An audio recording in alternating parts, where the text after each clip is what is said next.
2-1. Oilers have Porsche, McIntyre, Fujimori, and Grimm, the infield for the first. Pinkston, Costello, and Helfrich, the outfield left, 7 and right. Here's the 2-1. It's fouled off to the left. Brought to you by the Walden Brothers. Visit them at www.waldenbrothers.store. Ball 2, strike 2. Langer to the windup and the pitch. Curveball misses high. Maybe a little outside. It's a full count. Full count now to Nolan Tucker.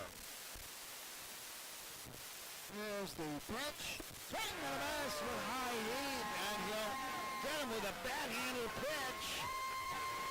Too bad the fans weren't happy with that.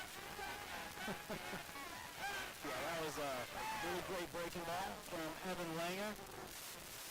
Saw a lot of breaking balls miss in the previous game, so let's see if Evan can get us started off with some breaking balls that are working.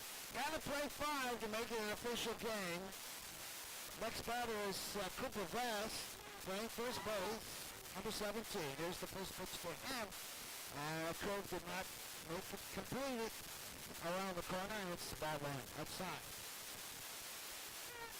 Second baseman is Ujimori this game, and he's got his heels on the grass. Here's the next pitch. Popped up. He's going to come right up on top of our heads here. And it's 1-1. Playing shortstop is McIntyre for the Oilers. He's done well at that position. Boy, Elko made another great play that popped up in foul territory, but the star of the game was Pinkston in left field, especially in that last 7th inning, with a big threat by the Miners to pad their 5-2 lead, and he made 2 spectacular catches on the run. Here's the 2-1 pitch, and it's a high pop-up to the right side. It's going to be in foul territory. Grimm wants it. Sky high. You can lose that ball in this great crowd business. And there's 2 down here, and a P3, and there's 2 down. Towering pop right there. Green had to just camp out under that for a few seconds.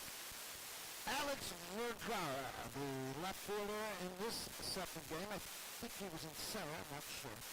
The first game, back from the right-hand side. Here's the pitch to him, it's high. The ball 1. Bumper with Nick Sorrell. My goodness.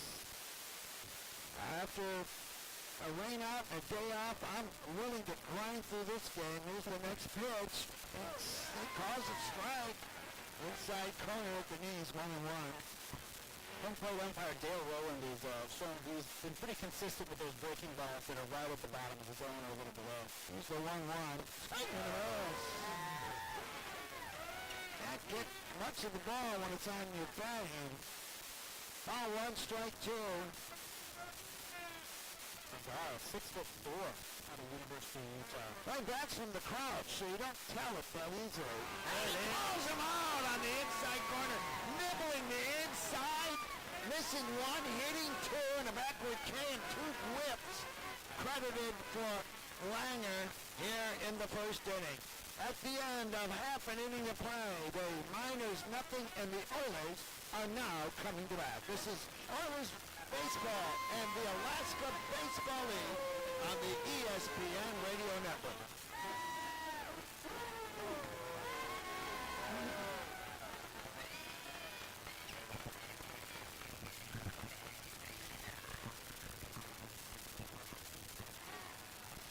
Yeah, I don't have any feed at all, Caleb. It comes and goes. That's a little better.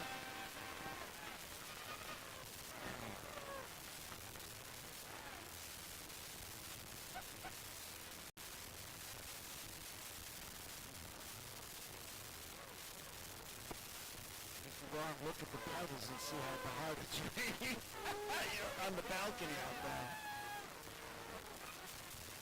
Kind of looking at this umbrella here, seeing anything dropping on it.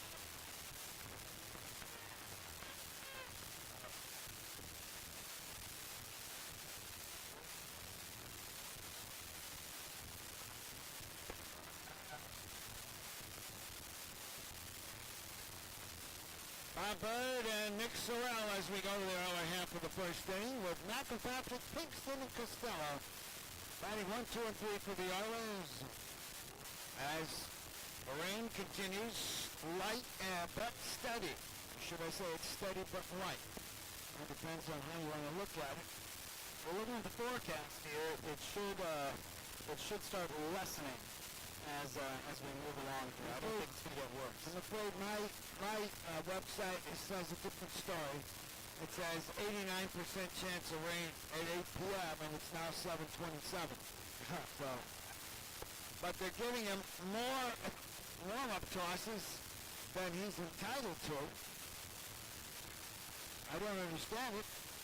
The umpire, they've already thrown down to second for the second time.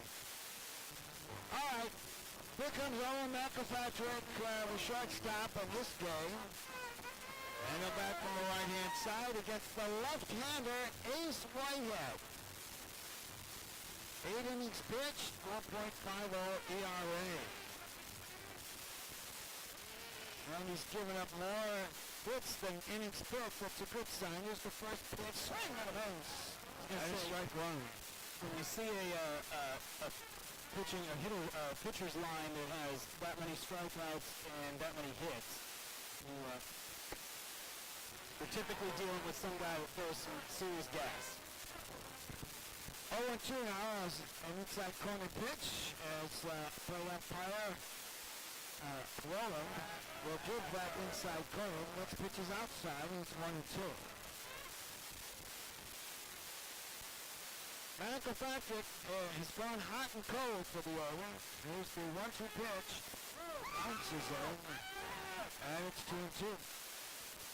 The crowd really making the best of the rain here. Boy, getting into this game. They are. They did not like it when those umpires huddled before the first pitch. Here's the 2-2. And it's a line drive into the gap. It's going to go home between the left fielder and the right fielder and the center fielder. And it's a leadoff double for McIlpatrick here in the first inning for the Oilers. Great start. That was a solid hit for McIlpatrick, who is really needed to get himself started well in this game after going 0 for 4 at the plate in the last game. Here's Juby Pinkston playing left field. You know, you don't have much action, and all of a sudden you become a star in one inning. Yes, that's how he did it last game. That's from the left-hand side to left-hand lefty. Look for a bunt. He shows it. He pulls it back, and it's a strike call. I think you're right about that. It was a tough ball to bunt, but I think it was a good call for called strike, and it's 0-1. Pinkston showing bunt again, and he pulls it back. That was low in a row, and it's 1-1. What the Oilers want to do is get a runner on third with one out. We'll see if the wheel pay. Watch the shortstop especially. The third baseman's in on the grass by about a couple of feet. Here's the pitch. He shows bunt, and he bunts it straight back. And I think it's 1-2, not 2-1. I got the same thing as you. Yeah. That foul ball brought to you by Walden Brothers. Please customize just about anything, but specialize in clothing, t-shirts, props, tanks, and more. Visit WaldenBros.store. Call them today, 907-394-5500. Ball 1, strike 2 is the count. And here's the stretch. And the pitch. Cap foul. Doesn't go very far. Could he have been playing for that swinging butt this time? Yeah, he was close to putting one down in the first game. And the count remains at 1-2. I think he did get on base with that. He got an infield single out of that. The swinging bunt I'm thinking about was the one that went foul. Oh, yep. Here's the 1-2 pitch. Foul ball to the left side. It's slow. And the third baseman on the run makes an outstanding play. Hannes charging in, and yes, that was, I'm pretty sure, an intention to make a swinging bunt, and it effectively worked. How about that? As moving to third base is McIlpatrick with one out. Yeah, you got to tip your hat to third baseman Caleb Annis on that one, just sprinting in to glove that one and throw to first for the out. But I give the tip of the hat to Pinkster because the foul ball just on the previous pitch demonstrated what he was trying to do, and he pulled it off. Here's the first pitch to Costello, and he takes one right down the middle, and it's 0-1. But you don't care about your average. Baseball is a team sport. If he had sacrificed, he wouldn't have had a credit for an official at bat, but strike two on Costello. But, that's what makes baseball a great team sport. 0-2. Runner on third, one dead. Oilers threatening here in the first where the scoreless tie. The pitch, swing and a miss. That hurt. And Costello fans. Now Ben Griffin's going to have to deliver a single here. So that Patrick's double does not go to waste. We have a lefty on righty matchup here. Griffin didn't do much in that first game. I don't think you could check these. You got your papers there. And put back from the right-hand side. Here's the windup and the pitch. Checks his swing. They're going to call it strike. A left-hander going to the windup. Send him home. Now he's going to a stretch here. And then the pitch high and away. And it's 1-1 on a check swing. Kind of a modified stretch almost. Switching the stretch, then he has a little bit of a wind-up step in there. Ball one, strike one. Here's the pitch. Swing and a bounce. He's uppercutting. And he should be leveling. 1-2.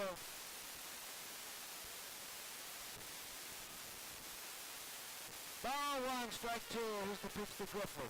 High and away. It's 2-2. Yeah, Griffin was 0 for 2 in the last game. Struck out and did take a walk. Ball two, strike two.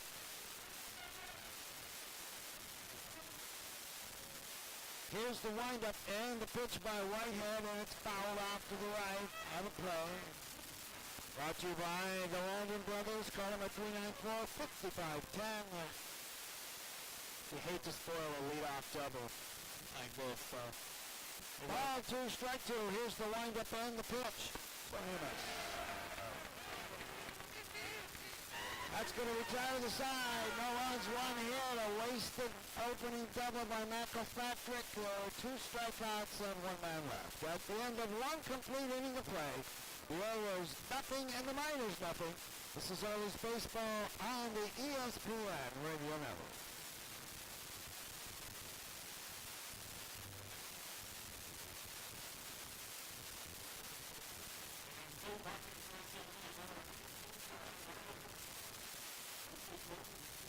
For 3 with the runners in scoring position to start off the game.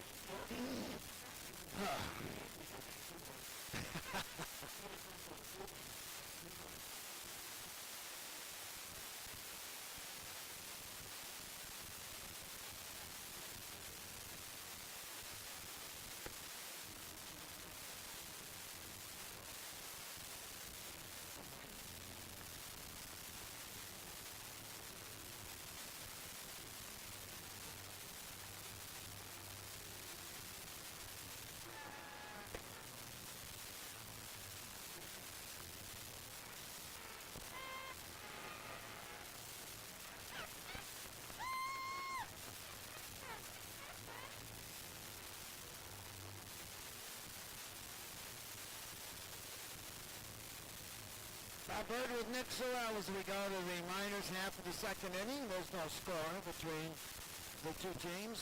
Miners won the first game 5-2. Both are 7-inning affairs. Grinding away on the hill now is Evan Langrod, a great first inning, striking out 2. Big right-hander. I have seen some games played with a lot of mud. We had to bring out putty knives to keep the mud off the cleats, and we would wet our way through that. This is with Legion ball. The back of the mound, sometimes you find a rubberized mud scraper. I don't think there's one there now. Here's the number 4 hitter, Steven Lancia. He was scorching hot in the first game. First pitch, this is strike called He had a triple and two doubles and a walk, maybe? Yeah. Here's the strike one pitch, checks his swing. And it's 1-1. That's from the right-hand side. And he's catching. That's thrown away. It's 2-1. Tough to catch a doubleheader. I'll make a comment on that in a minute. I think the count is 2-1. It's the pitch. It's a fly ball center field. It's going to be measured by Costello. He's got it for an F8 to start the second inning. In the days when I was a boy, doubleheaders were expected every single Sunday. And 2 games for the price of one. That's what they were. And you often saw catchers going both games, and you often saw a lot more complete games from the pitchers, as you know. Here's Maddox Haley for DH in this game, and it's inside the ball one. So today you seldom see a complete game. You seldom see a doubleheader. Ball one is the count. It's a ground ball to the second baseman. Eugene Morey's got it, moves to his left, and underhanded, not an underhanded throw, but a submarine throw, and it's a 4-3 put out here for two drives. Caden Carpenter coming to the plate, the right fielder, batting .232, 1 home run and 10 RBIs. We're back from the left-hand side, and he's playing right field in this game. He is huge, 6'4", I believe. Against the right-hander Langer. The pitch bounces up to ball one. Evan Langer. You're right, he's 6'4". He went 1 for 2. Carpenter did in the first game with a single on the base home run. Here's the windup and the pitch. Seeking line drive. McElpatrick slips, makes a throw. He got him. Oh, that was close. And the umpire quickly turns his back and walks away. And that is another clean inning for Evan Langer. 3 up and 3 down. No runs, no hits, no errors. Nobody left. Let's go to early second. They get something going here, boys. There's no score at the end of an inning and a half. And this is the Alaska Baseball League on the ESPN Radio Network. Coach came out. Yep, I saw that he gave him one of these. Well, come talk to me. We'll review that play when we come back. It was bang bang. Tough to tell from here, but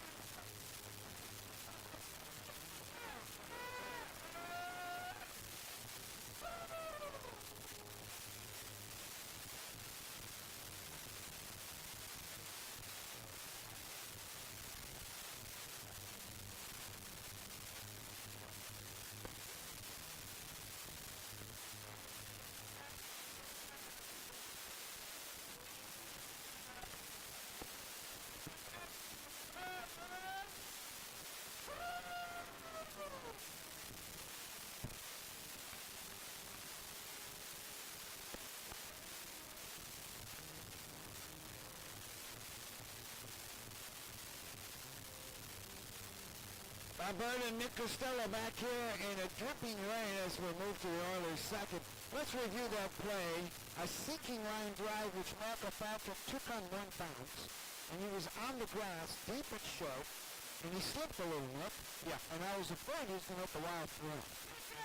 You know, that's a play that he chose to back up and play the high hop rather than charge in and played on the short hop and almost cost himself with the slip, but worked out for him. Well, a very close play. There was a discussion between the Miners manager and the umpire at first base. Oilers bring Fauché, Chavez, and Halford to the plate. Fauché, Theo Fauché, left-handed hitter, and he fouls this one off. A 267 hitter, playing third base. No home runs and 4 RBIs. The foul ball, brought to you by Walden Brothers, 394-55 plus. Next pitch, foul ball right side. The second baseman grabs it. On the run, moving to his left, and it's a breezy pull out here, 4-3 to start the second for the Oilers.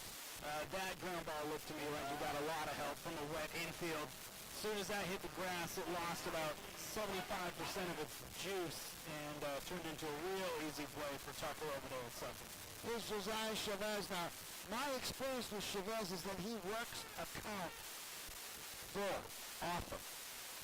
And the first pitch to him, I have not seen him deliver a hit. He's gotten a lot of walk. Option he's the DH to do. Here's the next pitch to him, it's ball 2. Got to give kudos to the crowd here. They are defiant of this rain right now. Folded in the face of bad weather. Well, don't you see those guys in football games going shirtless? Ball 2 is the count to Josiah Chavez. Swing! A foul tip. And it's 2-1. Yeah, but football fans show up dressed as big masks and dresses and Warriors. Yeah. In road and roping. Okay, ball 2, strike 1 is the pitch to Chavez. Fouls this one. And it's 2-2.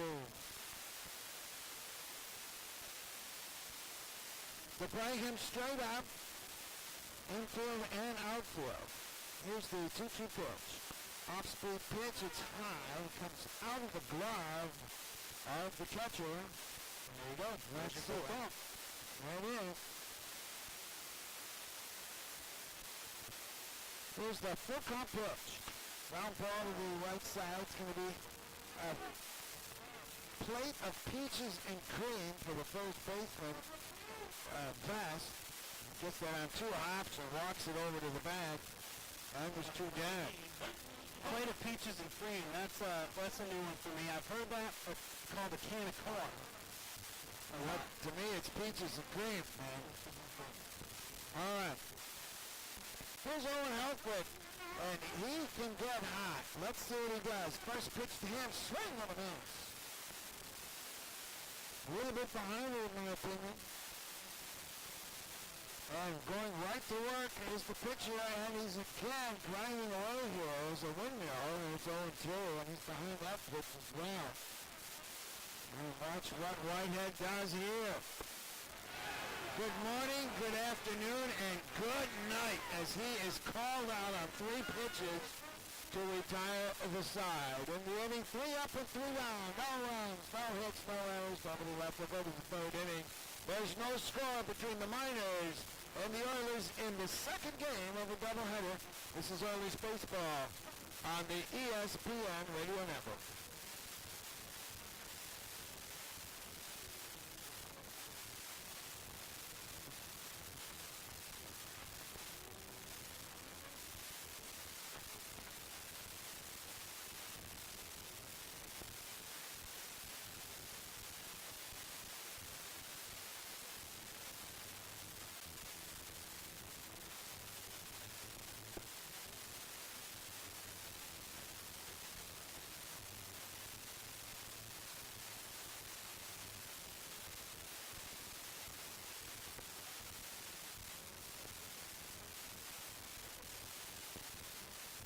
I don't think it's raining right now. No. No, it's let up.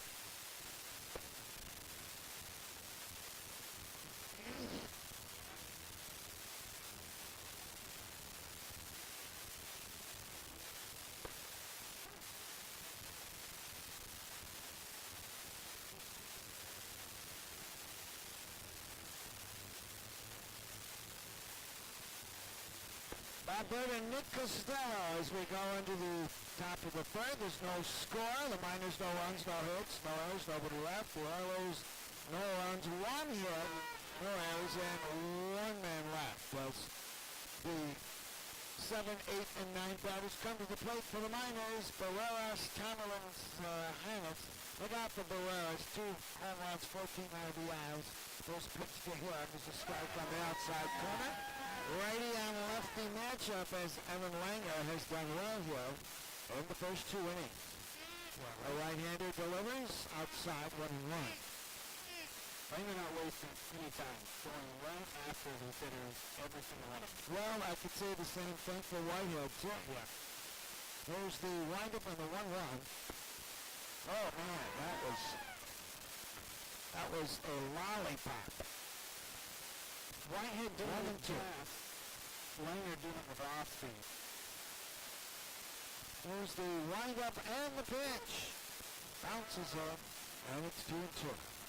Others have Forshea, McIlpatrick, Fujimori, and Brook. The infield third to first with Pinkston, Costello, and Helfrich.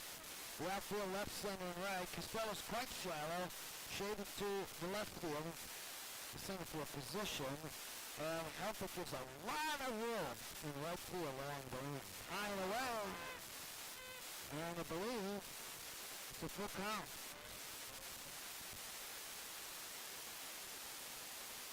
Playing him opposite field. Here's the windup on the pitch. Calls him out! Oh, I thought it was inside.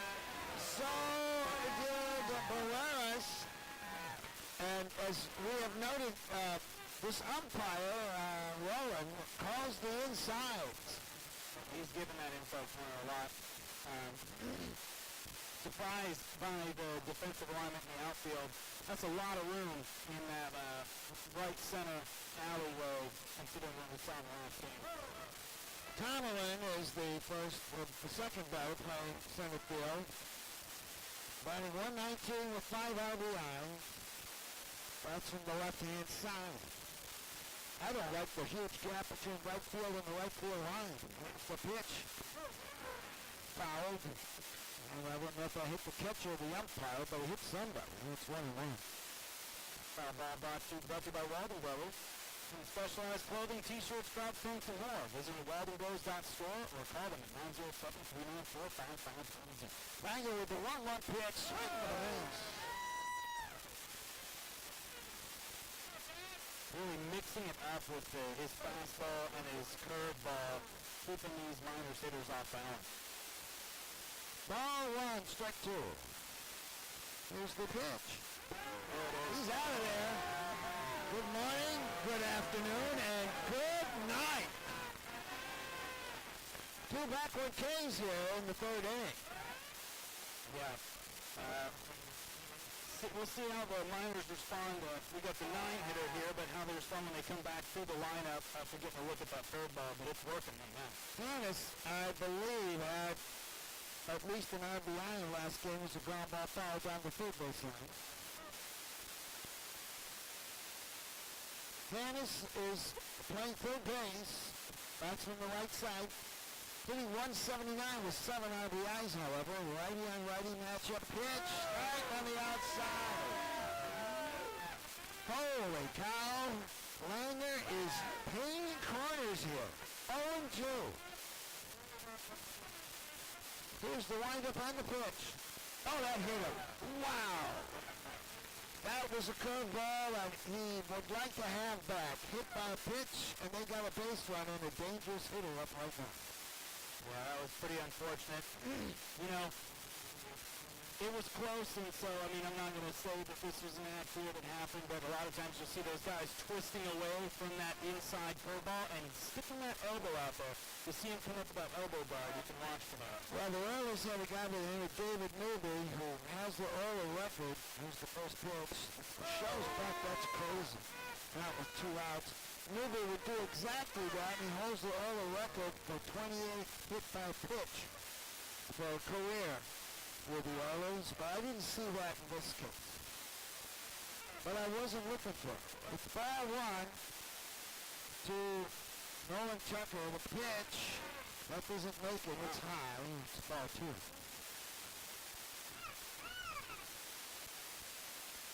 Ball 2, no strikes. And it's edging off at first. And he appears to have stopped right now. Number 2-0. Inside there. Nice 3-0. You don't get any advantage by putting Nolan Tucker on base with Cooper Vest behind him. So. Ball 3, no strikes. Way up on the grass is Forshea trying to guard against a bunt with a 3-0 count. It's outside and long. A 4-pitch walk.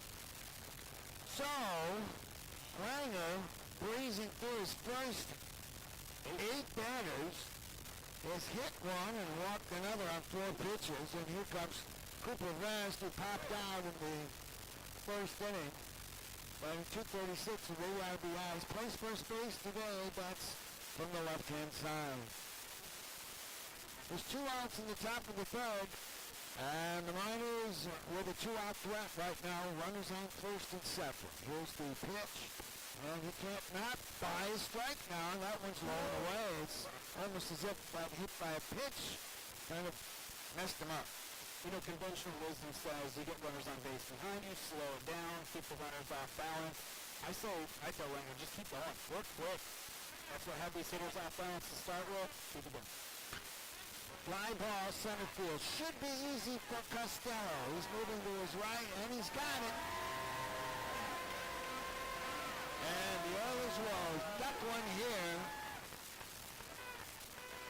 No runs, no hits, no errors. 2 men left on a walk and a hit batter. Let's go to the early third. There's no score here in the Alaska Baseball League and the ESPN Radio Network.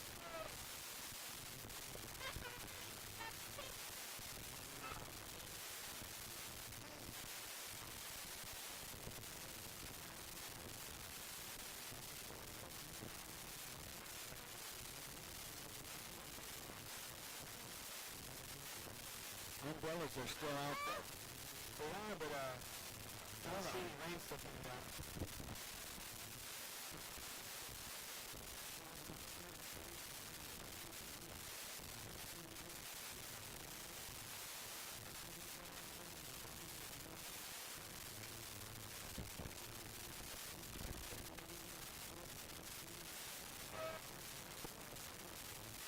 Speed is just terrible, Caleb. I think that's just because of the internet connection.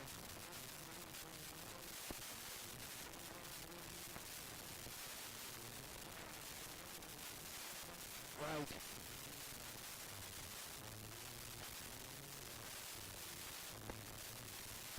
Bob Bird and Nick Sorrell as we go into the third inning.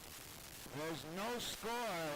The Miners, no runs, no hits, no errors, 2 men left. The Oilers, no runs, 1 hit, no errors, 1 man left. And we will bring batters 8, 9, and 10 to the plate. It'll be William Graham, Ryson Ujimori, and Owen McPatrick. All right. So we started that first inning with the leadoff hitter, McPatrick, doubling and getting to third base with 1 out. They could not get him home. Here's the first pitch to Graham. Low for ball 1. Ace Whitehead on the hill, a left-hander for the Miners. There's the windup in the pitch. That's a high called strike. That's the letters. 1-1. I got a good feeling about this inning. Let's hit the bat for a second. There's the next pitch. Swinging and on. And it's 1-2. Graham batting .214 with 1 RBI. He's also a pitcher on the staff. He's out of there. Got to foul those off if they're that close. And that's the 4th strikeout for Whitehead.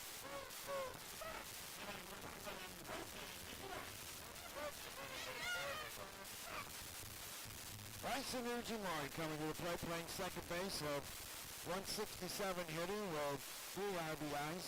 Bats from the left-hand side. Ground ball to the shortstop, should be routine. Gobbles it up. Not even close. 6-3 put-out. And there's 2 dead here. You want to revise your predictions? Still got 1 more out to go, right? I know you do. All right, here comes McPatrick, who doubled and got stranded. Gonna have to pick the team up here on and put one over the fence. We've only seen 1 home run. It was in the first inning of the first game here at home. That's been it. Strike call. That's from the right-hand side against the left-handed throwing Whitehead. Here's the pitch. That one caught the catcher in the mask. Umpire knows it. Yes, the catcher looks a little watery right there. I think he's putting on an act and laughing about it. It's an 0-2 count on Owen McApatrick. 243 hitter with 1 home run and 7 RBIs is the pitch. High. 1-2. Ball 1, strike 2. 2 outs and nobody out here in the early third. Here's the windup and the pitch. Popped up right side, brought to you by the Walden Brothers, who can customize t-shirts, crops, tank tops, and more. Give them a call, 394-5510. Ball 1, strike 2. Here's the windup and the pitch. Look out. He's going to get that inside corner to both teams. That's called good umpiring. All right, 3 up and 3 down. And 1, 2, 3, 4, 5 strikeouts now for Mr. Whitehead. At the end of 3 complete, there's no score between the Oilers and the Miners. This is Oilers baseball on ESPN and 96.9 FM.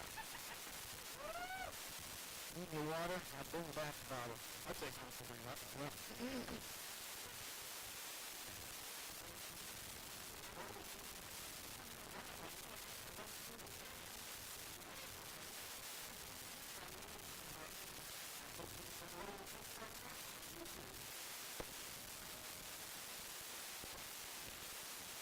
Okay.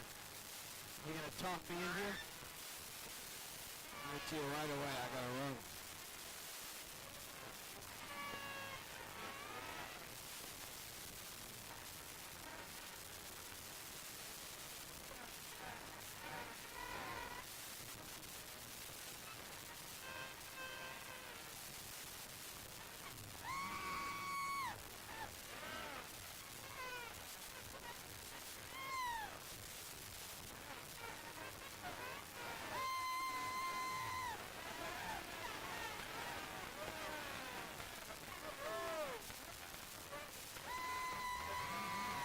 We're back, Bob Bird and Nick Sorrell. I think the rain is going to fade away, at least for the next couple of innings, and Nick is going to give us a lead. Here is Nick Sorrell.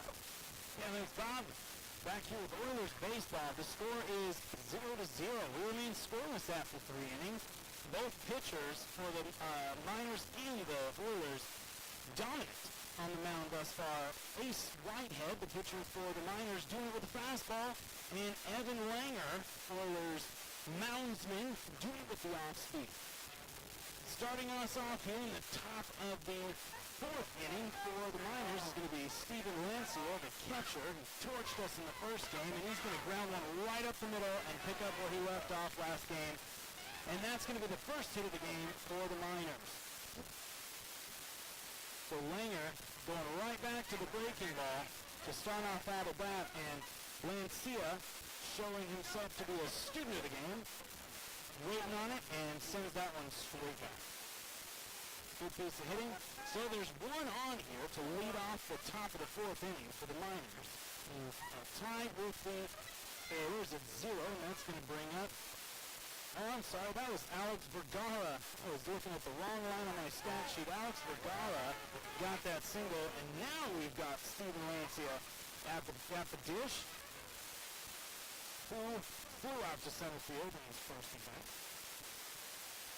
Has lifted a ball. Here comes the second pitch from Langer. Off the plate for ball 2. Langer looking very dominant until he had runners on base behind him in the bottom of the top of the 3rd inning. Labored just a little bit. Now has a runner on first in Vergara with no outs, and he's in a 2-0 count against Steven Lancia, who laces one foul and off the fence in front of the left field bleachers to take the count to 2-1. His first at bat, Vergara struck out looking, and then got a single just now, and now Steven Lancia is up here. Huge breaking ball that goes way high and doesn't come down enough, and that's going to take the count to 3-1 on catcher Steven Lancia. Francia, a 464 hitter coming into the game. Fouls going back to the screen. And that's going to take the count full.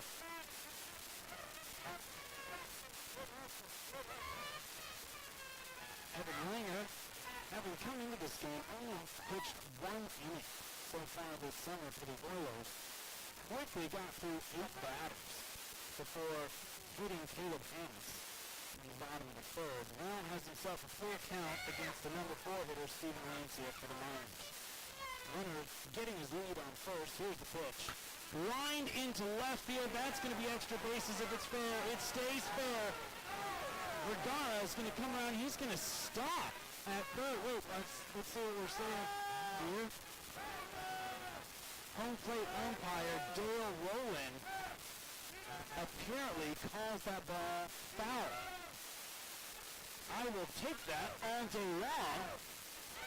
Being a fan of the Oilers here, but that looked fair to me. But we're going to come back and we're going to do this back again. Vergara retreating all the way to first base. He was almost to third by the time that everybody started coming out into the field, coaches and stuff, to discuss that one. So, a very loud foul ball. And we are back to a 3-2 count. One runner on here in the top of the fourth inning for the Miners. 0-0 score. Valencia at the plate. Big breaking ball. Misses. Just high for ball 4. So that's going to put the first 2 runners on base for the Miners in the top of the fourth inning. The score is 0-0.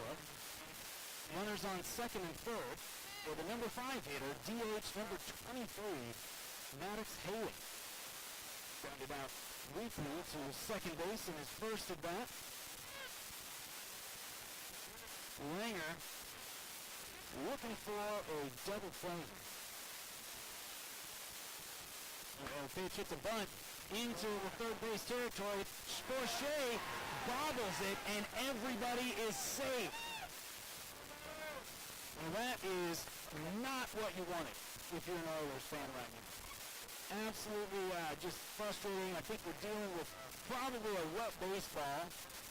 Bunted right there through the infield. Forshea bobbled it on the transfer, and so that is going to fill up the bases for the number 6 hitter, KB Carpenter. Grounded out to short his first at bat. We're going to get a little conference on the mound here. Chris Jimenez, the pitching coach, coming out from the infield, gathering around Evan Langer. That mound visit brought to you by Central Peninsula Hospital, where they believe providing better access to local primary care and specialty services is central to their mission. Visit and learn more about them at cpgh.org. Well, home plate umpire Dale Golan strolling off the mound here to break up this conference as the Oilers infield and pitching coach has a discussion on how they're going to handle Maddox Haley. He's the DH for the Miners, and he's a monster. He is very tall.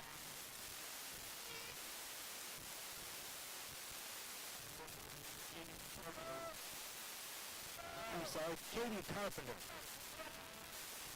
There's a base on balls there to Maddox Haley. And so,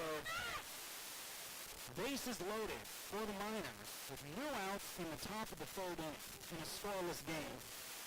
Oilers infield all the way around the grass. Swing and a tap back to the screen for strike 1 on Haley Maddox. He's 6'2", 215 pounds out of San Diego State, where he's a freshman.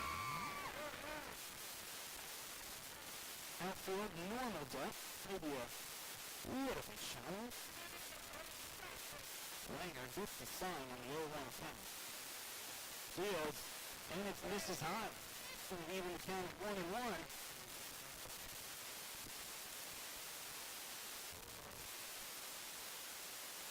Going around the diamond for the Miners, for the Oilers, who have Forshea, McElpatrick, Ujimori, and Grimm, third to first. Kingston, Costello, and Hefrick in the outfield, left to right. Here's the pitch. It misses off the glove of Griffin, who runs back, and that's going to let a run come in. The pitch was high from Langer, So that'll bring in the first run of the game. Alex Vergara, who singled himself on to start the inning, now comes around to score. And so the Miners now lead the Oilers 1-0. I think you're seeing a wet baseball with that error at third and that wild pitch. The rain Drops in there for a strike, and the count is now 2-2. The rain has stopped. Whoop. Let's see as we're looking out here, people start to shed their hoods and close their umbrellas. Well, the count is 2-2 on Caden Carpenter.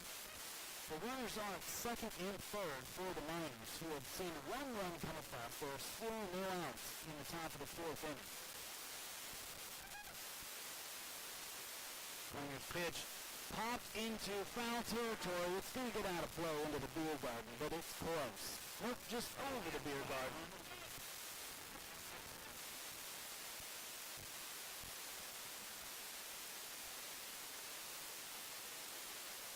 And so we're going to reset. We're going to do this one again. 2-2 is the count. 2 balls, 2 strikes. And Miners right fielder Caden Carpenter. Langer being very deliberate here, delivers, and that one's fouled basically to the same spot on the left side by Carpenter. Well, with runners on second and third, there is no longer any chance of a double play here. And there's still nobody out. Third baseman Theo Forshore and shortstop Owen McIlpatrick playing up on the grass. He can throw somebody out at home. Here's the 2-2 pitch.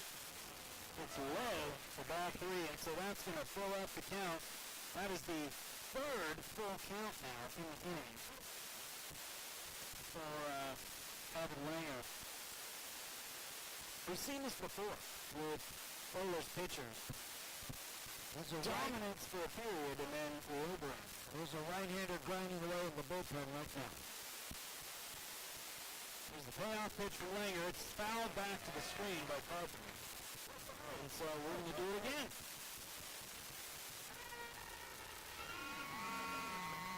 So far, the Miners have singled, taken a whack.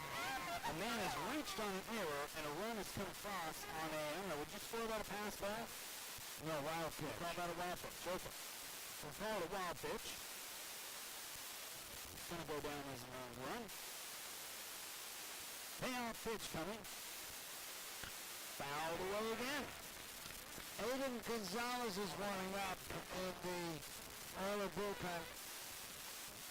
Gonzalez, who has been very dominant for the Oilers, is coming in with like a 1.6 ERA, one of the league leaders. And Ty Peroa for the Oilers in that department. Infield in all the way around. Payoff pitch again. Drops in there, and it's low. Going to call it ball 4. So that's going to load him up again. Still nobody out. The run is in. All of this started with what? A single to center field? That is correct.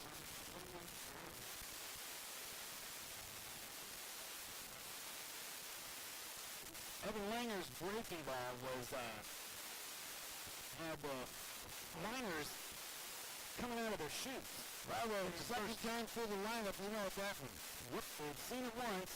First pitch here to Emilio Barreras, the shortstop for the Miners, is inside and low for a ball. Barreras struck out looking his first at bat. Infield all the way in on the grass here for the Oilers as we have no outs and bases loaded yet again in the top of the fourth inning. That one's going to drop in there for a strike. 1 ball and 1 strike now to count on Emilio Barreras. In outfield playing in as well. Risky play defensively. Anything over the head is going to clear the bases. Ground ball on the line. Forshee fields it, and everybody is going to be safe. That ball tapped right down the third baseline, and when Forshee got it, he just had nowhere to go with it. Well, it had the effect of a bunt. It was a swinging bunt. At first, I thought he double clutched or choked. He apparently had no play at the plate. North first. And this Oilers definitely snake bit here. My goodness. That's exactly the play that you were pulling the infield in for. So I'm kind of surprised that he wasn't on that like a cat on a mouse. Well, and the mound visit here is going to bring Aiden Gonzalez out from the bullpen. And Evan Langer is going to leave him loaded here.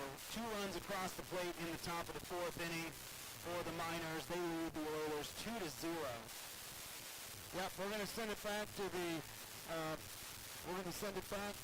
studio right now. This call to the bullpen brought to you by the Central Peninsula Hospital.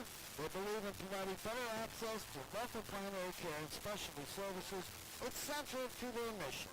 Visit cpgh.org.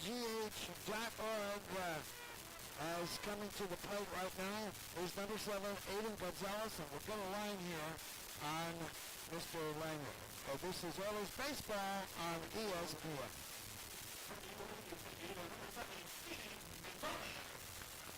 And just a heads up, when we had him in the booth, he said he pronounces it Aiden. You're right.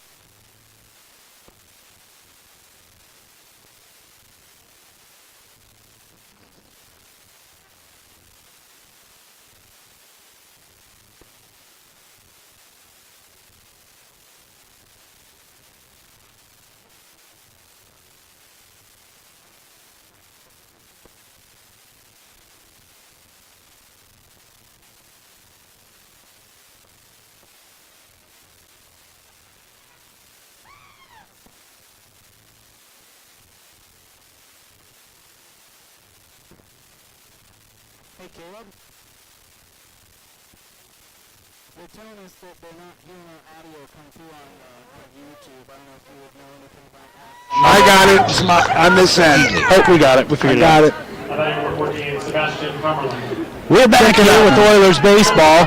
Well, we are in a danger zone here for the Oilers in the top of the 3rd. The Miners' first 5 batters have reached base. The bases remain loaded as reliever Aiden Gonzalez takes the bump. He's got him behind him, and first batter is Sebastian Tomerlin. We didn't see him the first game, but he did strike out looking in his first at-bat against Evan Langer. The book's still open on Langer as he was taken from the mound with the bases juiced and having yet to record an out. Swing and a miss for strike 2. Langer went 3 and a fraction innings, gave up 2 runs. Both of them earned 2 hits, struck out 4, and walked 3. And he's on the hook for all 3 runners on base right now. Here's the pitch, fouled back up and out of the play by Sebastian Tomerlin. This is going to help you out, hopefully, in this situation, getting to the bottom of the order where you got a hitter batting $1.19 and one batting $1.79. So we'll see if Aiden Gonzalez, who has been consistent so far this season. 0-2 pitch. Lined into left field, over the infield, playing in. That's going to go to Pinkston, who fields it, and they're going to reload the bases as Maddox Haley comes in to score. So Sebastian Tomerlin collects a no-out RBI single. Haley comes in to score. Everybody else advances a bag. It's got Tomerlin at first, Barreras at second now, and Carpenter at third. 3 runs are in. There's still nobody out. Well, you got to keep the infield in just to try and keep the double play alive. But that's how it can bite you. Here's the pitch, low and away to Caleb Hannes. And so that's going to be 1-0. 6 straight batters now for the Miners have reached base. We are in the top of the 4th inning, and the score is 3-0 Miners over the Oilers. No outs, bases loaded, and that pitch just catches the bottom of the zone. That run coming in will be charged to Evan Langer. And so the count is 1-1 now on Caleb Hannes, the number 9 hitter for the Oilers. It's the 1-1 pitch, low for ball 2. Well, unless we see a double play here, 9 Miner batters are going to come to the plate. Here's the 2-1 pitch. lined right over the head of McElpatrick into left field again. They're going to send 2 runners in, and they are both going to score easily. And so there you go, your bottom feeders who came through for the Miners big time. Yep. Hannes with a two-run RBI single is on base, and that's going to be the 4th hit of the inning for the Miners. It closes the book on Langer, who is now responsible for 4 runs. 4 runs, all 4 runs this inning.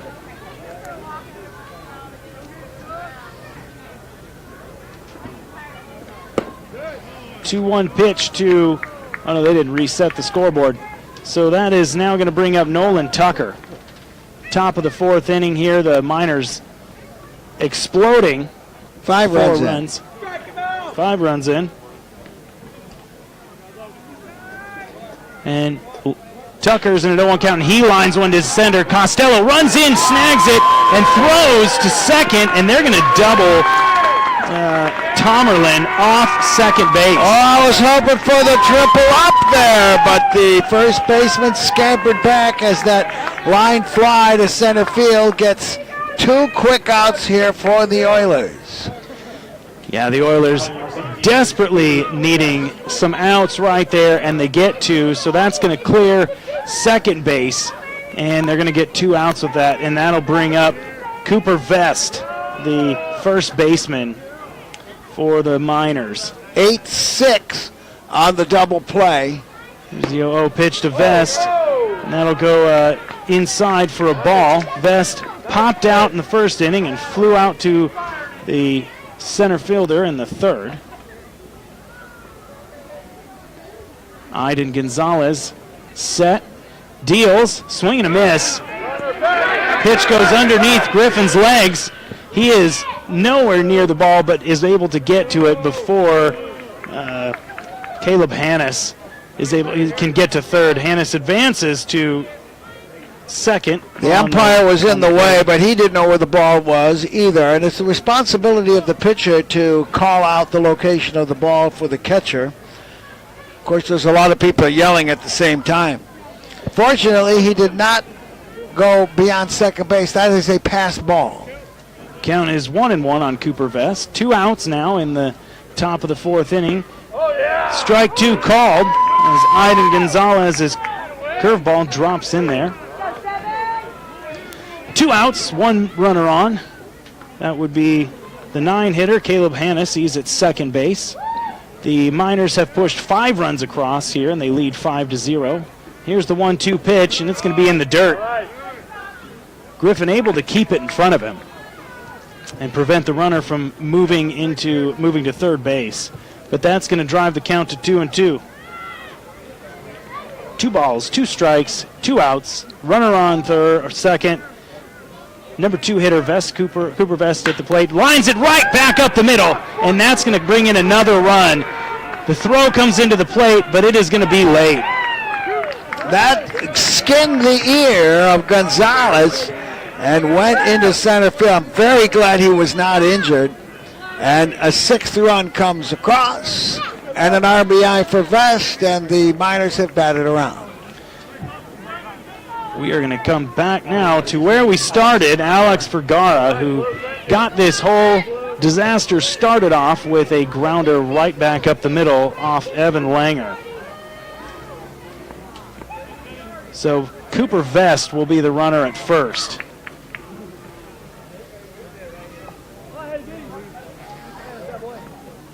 And stepping in there, as we said, right-hander Alex Vergara has already singled this inning, pops this one up a mile high.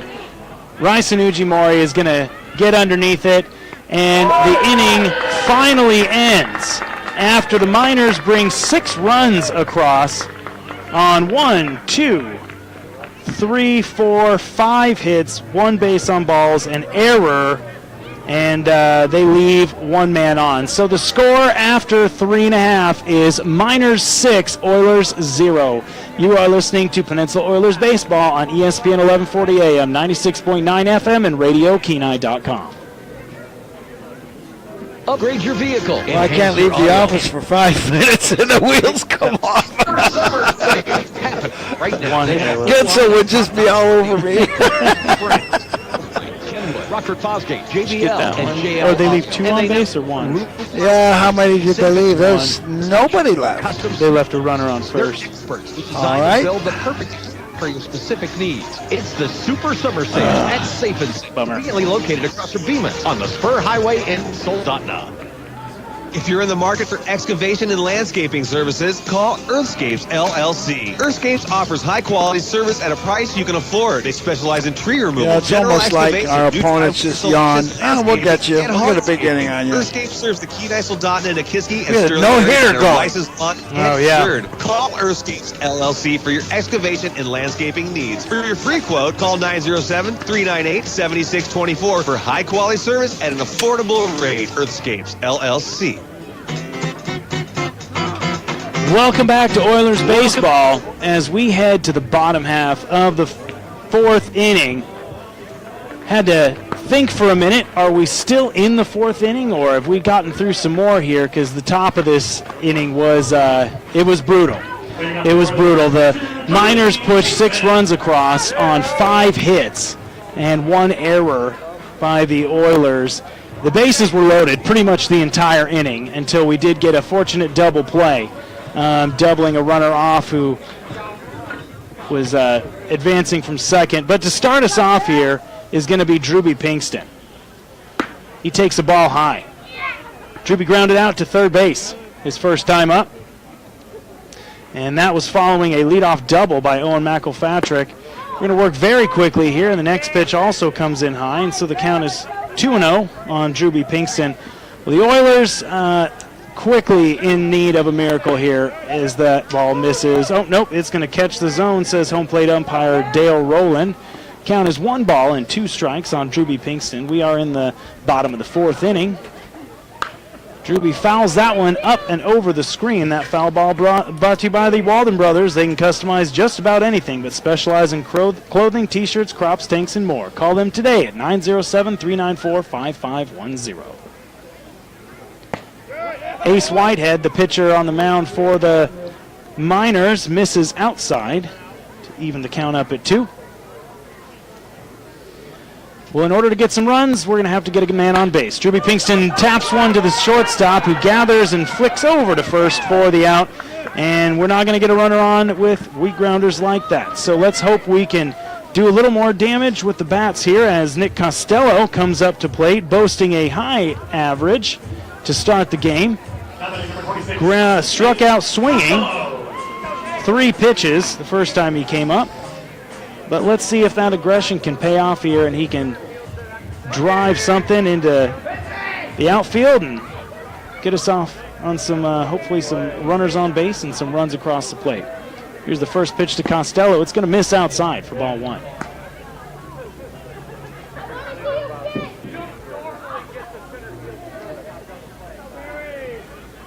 And working quickly, Whitehead throws a breaking ball right over the heart of the plate for strike 1. The Miners taking no risks with the outfield, playing them at normal depth. Here's the 1-1 pitch, swing and a miss by Costello. That'll run the count to 1 ball and 2 strikes. 1 out for the Oilers here in the bottom of the 4th inning.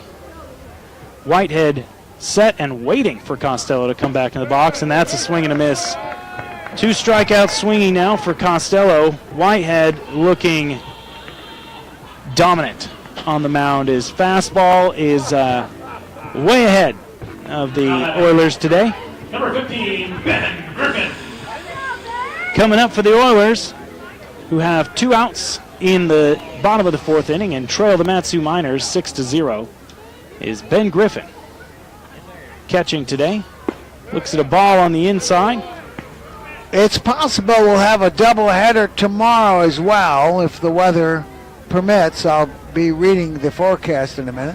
And that pitch is going to get Griffin right on the ribs.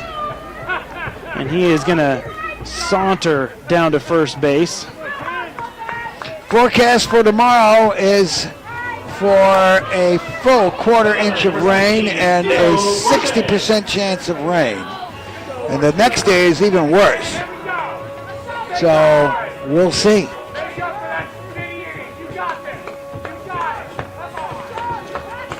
Well, Ace Whitehead has been mowing down Oiler batters so far today and tries to do it a little too close that time and puts Ben Griffin on first with 2 outs. Now we have Theo Forche, who grounded out to second his first at bat, and he looks at a ball low. Well, whether we can do it with 2 outs or 1 out or none out, we got to get some runners on base and going here, and we got that. That's a called strike over the outside corner. Ace Whitehead fastball looking like it may be slowing up just a little bit as we're in the bottom for the 4th here, but not slow enough. Let's see what Theo Forche can do with a 1-1 pitch. It's in the dirt, and Griffin's going to go. He's going to make it over there. The ball rolls into right field, and Griffin comes up, and he's going to advance all the way to third. Well, that was a poorly thought-out throw. The ball, there was no chance for him to get it at second, and with that, it'll be an error on the, I think, the shortstop. Yeah. Yep. So that's going to be the runner, Ben Griffin, advanced when the ball got away from the catcher. Was Lancia, got away from Lancia, who threw down, and then the E6 takes Griffin over to third. That ball, a 2-1 ball, is going to miss low and away to Theo Forche, who has himself a 3-1 count. Well, 2 outs in the bottom of the 4th inning. Oilers trailing the Miners 6-0. Oilers have only 1 hit so far in the game, but they do have a runner on third base, and Theo Forche in a hitter's count. Here's the pitch. He's going to foul that one up and out of play on the left side, and so that'll run it full.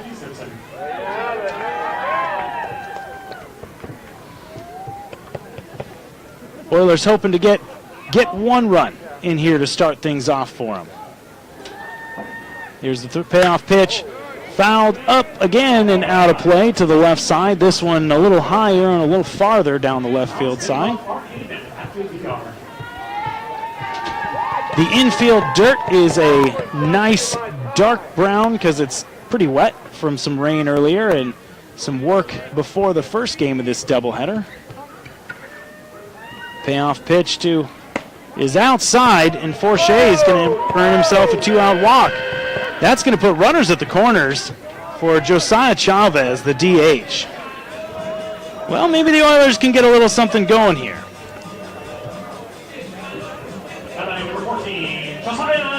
Well, let's see if Chavez gets a full count. That's what we were discussing in his first at-bat.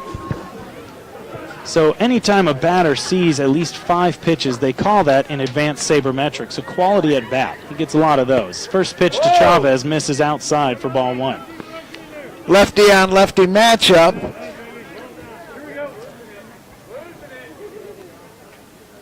Whitehead working a little slower with runners on base now. Fires the 1-0 pitch, and that will catch the outside part of the plate for strike 1. Chavez 1 ball and 1 strike. Oilers trailing the Miners 6-0 in the bottom of the 4th inning, but they have 2 outs and runners at the corners. Chavez looks at a ball to drive the count to 2-1. Whitehead trying to hit the corners with every single pitch because he's looking to not give Oilers hitters anything to hit right now, protecting a very thick cushion in the form of 6 runs. 2-1 pitch, swing and a miss. Chavez 1 pitch away from his full count, which we see from him quite often. Barreras and Tucker on the grass at short and second. There's the 2-2 pitch outside, and there's the full count. Hannes and Vest at third and first for the Miners. Vest holding Forche on, and Hannes playing a little off third and back toward the grass a little bit. Vergara, Tomlin, and Carpenter left to right in the outfield. Here's the 3-2 pitch, swing and a miss. And the threat is over for the Oilers as they are retired without scoring a run in the bottom of the fourth. They trail the Miners 6-0 after 4 innings. You're listening to Oilers Baseball on ESPN 1140, 96.9 FM, and RadioKenai.com. The fish are running, and you definitely want to get out on the river and enjoy all your Alaskan adventures. Don't let dental problems sideline your fun this summer. Now is the time to get your teeth checked, cleaned, and repaired. Dr. James Julian and his team are ready to help get your dental health in top shape, offering comprehensive services in a relaxed, family-friendly atmosphere. Contact them at 907-283-4857 to schedule your visit today. It's summer. Welcome it with a smile. Do you believe our local Kenai Peninsula residents deserve exceptional health care? We sure do. That's why we're excited to welcome Heather Moon, our team's newest nurse practitioner. She is ready to serve her local community and has immediate availability to welcoming new patients. She has a special interest I refilled I split a bottle of water between us. Call our office at 907-313-4569 to book with her today. Honesty Family Practice. Honesty Ethnic Healthcare for your journey. We're back with Oilers baseball as we move into the top half of the 5th inning. Well, the last time the Miners were at bat, they stayed at bat for quite a while, collecting 5 hits in the top of the 4th inning and pushing 6 runs across, which gets us to our current score, which is the Miners 6 and the Oilers 0. They also brought 10 men to the plate. There were 2 walks, an Oiler error, but one of the things that punctured their bubble was a very unusual double play, an 8-6 double play on a fly ball to center field, and the runner on second base took off to the races. He did not expect it to be caught, and that got the first 2 outs of the inning. Yeah, Tomerlin, the runner there in that situation for the Miners, he thought that line drive was a base hit all the way. He wasn't even looking back. So that may have stemmed a little bit of the bleeding for the Miners, but we're right back to work. Aiden Gonzalez in the top of the 5th deals a ball way high to the leadoff hitter, Steven Lancia, who was devastating in the first game, but has flied out and taken a walk in this game. Looks at a strike there at the top part of the zone, and the count goes to 1-1 on him. Gonzalez breaking ball is low for ball 2. Around the diamond, the Oilers have Forshea, McElpatrick, Ujimori, and Grimm, third to first. There's a ground ball right to the shortstop, who runs in, grabs, throws to first, and that's going to be an out. Great play there by McElpatrick. A sprint and a one-handed gloving and making the transfer. Not easily done. No, very, very efficient work charging that ball. Well, that's something we did not see the last inning, was the first runner, or the first batter retired. Aiden Gonzalez taking care of that one for us this inning. It is a 7-inning affair today because this is the second game of a doubleheader. Stepping in is Maddox Haley. Deep fly ball. Pinkston sliding over there to make the play. Not so deep as it may have looked off the bat. Turned into routine, and that'll be a F7. Oilers lost the first game 5-2.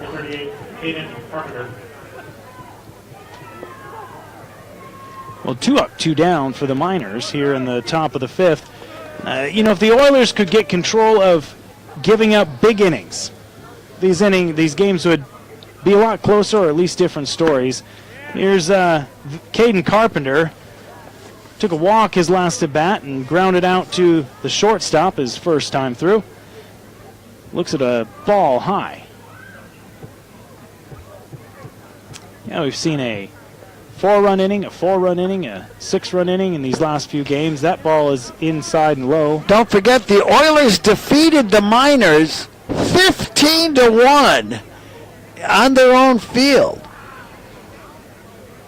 That is true. Ball 3, low. So the score here in the Top of the 5th inning, 6-0 Miners over the Oilers. There are 2 outs and no men on base for the Miners, and there's a 3-0 count. Make that a 4-0 count as Caden Carpenter takes a 2-out walk. So he has walked twice now in this game. Emilio Barreras, the hitter now for the Miners. Batting in the 7th spot, he struck out looking and singled. Drove in a run, came around to score. Here's the first pitch to him. Drops in there for a called strike. In the outfield, the Oilers have Pinkston, Costello, and Helfrich left to right. Ben Griffin, the catcher, and Aiden Gonzalez on the mound. Aiden Gonzalez's second pitch to Barreras misses outside. So the count is now 1-1 strike. 2 outs. Runner on first base. Runner goes, swing, tapper to the second baseman who fields it and throws over to first, and that'll be the out. That'll retire the Miners after 4.5. They go down with no runs, no hits, no errors. They do get a walk and leave 1 man on base. So the score remains 6-0 Miners after 4.5. You're listening to the Peninsula Oilers on ESPN 1140, 96.9 FM, and RadioKenai.com.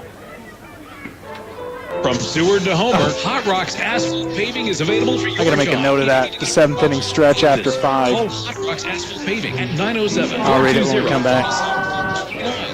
Over 20 What's years that? of construction experience. To ensure your job is done at the highest level possible. A driveway, a parking pad, sidewalk, or parking lot, paved, or just need repairs to asphalt. Hot Rocks Asphalt Paving. Call 907-430-46. Find them on Facebook. Hot Rocks Asphalt Paving. Did you say you were going to read that? Just want to give you a break. Oh, go ahead. No, you're fine. You good. You're busy with your papers. I know how that From goes. 6 a.m. to midnight and grab your favorite drinks from the liquor store from 8 a.m. And to it's midnight. great for us to have 2 different records. Licenses too. For those grocery items or a relaxing evening, TJ Seggies has you covered. And the best part, their friendly staff always greets you I'll with a call it, smile. and- so swing and then, by TJ Seggies today and experience I'll bring us top-notch back, service and then I'll and let you one-stop go. shop for all your needs this summer.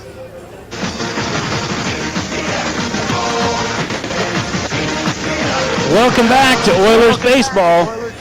Well, the score is 6-0 Miners after 4.5 innings, and in the 7-inning affairs, they moved the 7th inning stretch up to the 5th inning, and so we have a sponsor for the 7th inning stretch.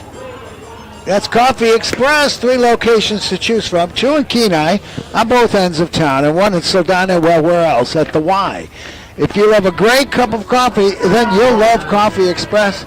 They serve Red Bull specials, teas, smoothies, and Italian sodas. Coffee Express bringing you the 7th inning stretch.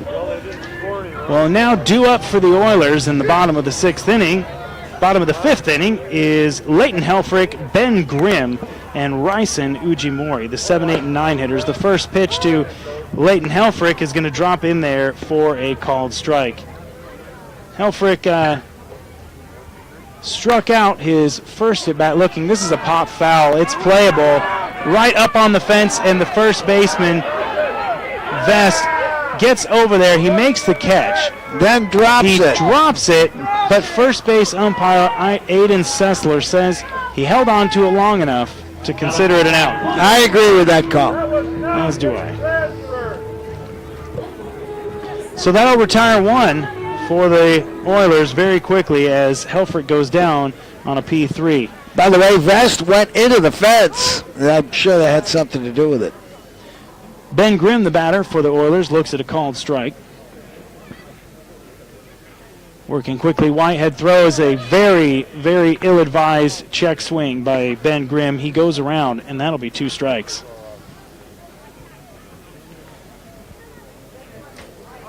Whitehead's 0-2 pitch. Line back up the middle, so that'll be a base hit. That'll put 1 man on for the Oilers in the bottom of the 5th, who are trying to get something going. Well, it's only our 2nd hit, so let's get going.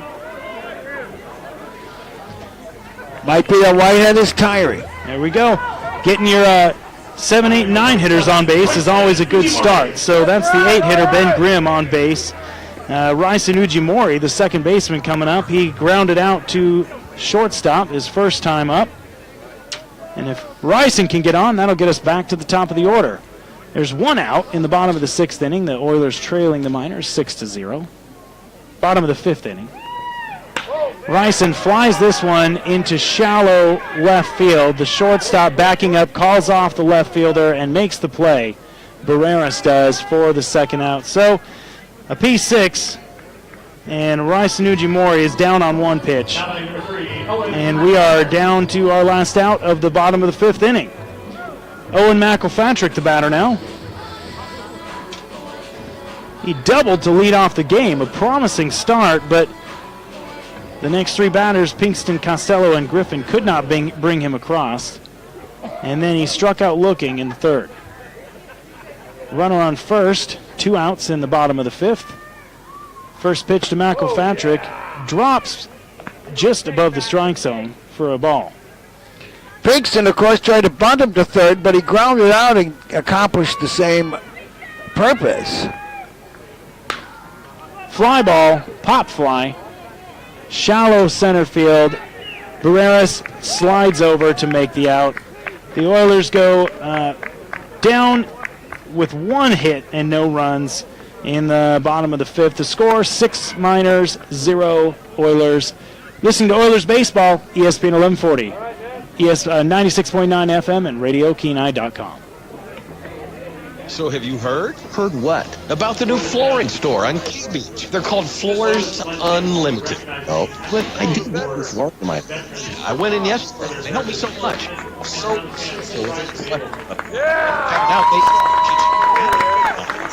their easy-to-shop showroom with carpet and hard surfaces, commercial and residential. Plus, they offer service with a smile. It's Floors Unlimited. Open Monday through Saturday.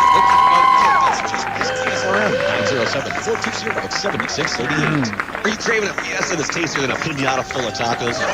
Look no further than Senor Pancho's Mexican Restaurant. Step into their lively canteen and dive into a flavor fiesta that'll make your taste buds dance the salsa. Picture this. You're sitting back, sipping a margarita at 11 a.m. It's never too early for a margarita. But hey, they're not just about the drinks. Senor Pancho's is the ultimate sports headquarters. Catch all the action while devouring their famous home run margarita. Proud supporter of Oilers baseball, located on the Sterling Highway. Senor Pancho's Mexican Restaurant, where every bite is a home run and every meal is a party. Olé! Back here on ESPN 1140, 96.9 FM and RadioKenai.com. I'm Nick Sorrell with Bob Burke. We move to the top of the 6th inning. The Oilers trailing the Miners 6-0. We have a new pitcher on the mound, number 22. See if we can get a name to match that. If I remember correctly, I believe that's Connor Throneberry, but I could be wrong with that. Well, you're exactly right, and he's 0 for 1 at the plate as a pinch hitter, if you remember. Connor Throneberry, big, tall right-hander, one of a whole bunch of, well, he's 6'6", 230 pounds for Penn State, and he'll face the Miners 8-9-1 batters, and I'll get a book on Mr. Gonzalez here. Throneberry has pitched well the last couple times he's been out. So let's see if we can at least hold ourselves within 6. The shortened nature of this game means that the Oilers, when they come back to the plate, will only have 6 outs left to try and make up the difference in this game, which stands at 6 runs. The Miners getting their 6 runs on 5 hits and 1 error.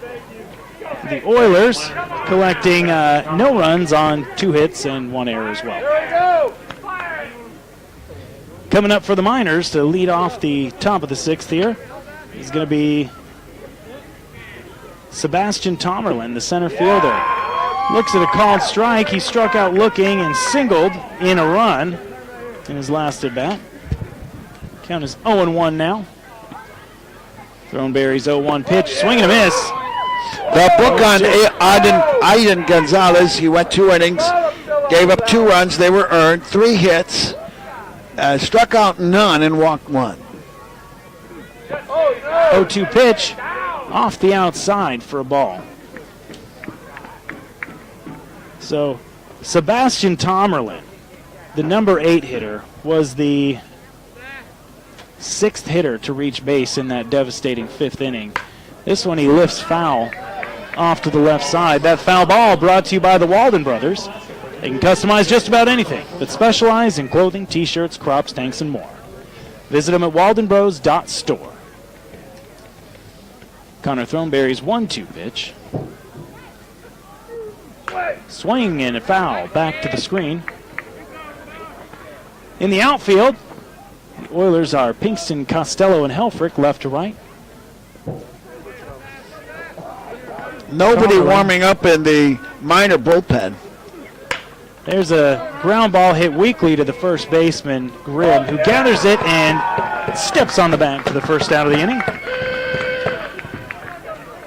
That's going to bring up Caleb Hannes, second batter for the Miners this inning.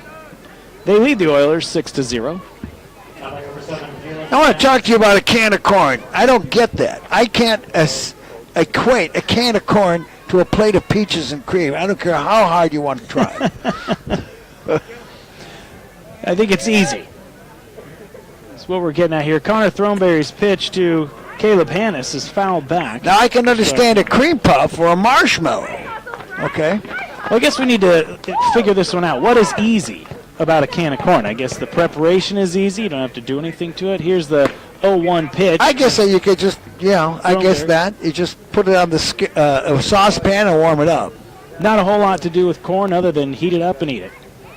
1-1 now to Caleb Hannes, who fouls another one back up and out of play. Of course, if it's candy corn, I could understand if you got a sweet tooth. I can't stand that stuff. Yeah, that's going to be a little more complicated getting to that. But, yeah, candy corn, I don't want that anywhere near me. You show up at my door asking for candy corn on Halloween, I shut the door.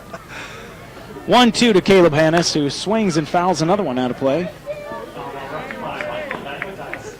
That's another foul ball brought to you by Walden Brothers. Call them today, 907-394-5510. One out for the Miners here in the top of the sixth inning. They lead the Oilers 6-0. There are no men on base. Connor Throneberry, the pitcher for the Oilers. There's a ground ball to the shortstop, McElpatrick, who gloves and throws over to first for the out. Second out of the inning. A 6-3 putout, and that'll roll the Miners back to the top half of their order. Nolan Tucker is coming to the plate. Struck out his first time up, struck out swinging.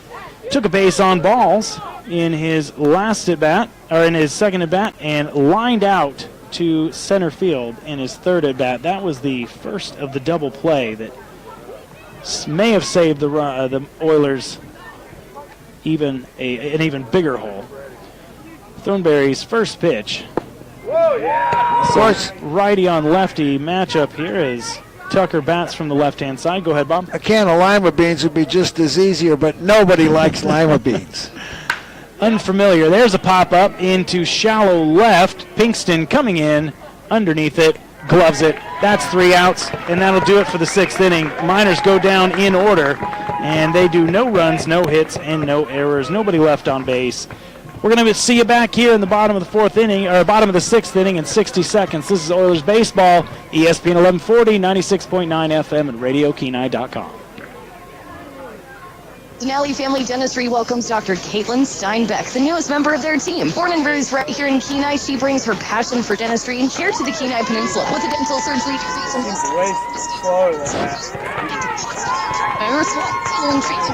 They've been hitless since that terrible inning. Checkups, preventative care, restorative and cosmetic procedures still help you achieve a healthy and beautiful smile. Experience the difference. 907-283. All right, I got 3 outs left to try and save us here. Are you one of those people who Stick don't with like to Whitehead. wait and have a zillion? Why not? In no time.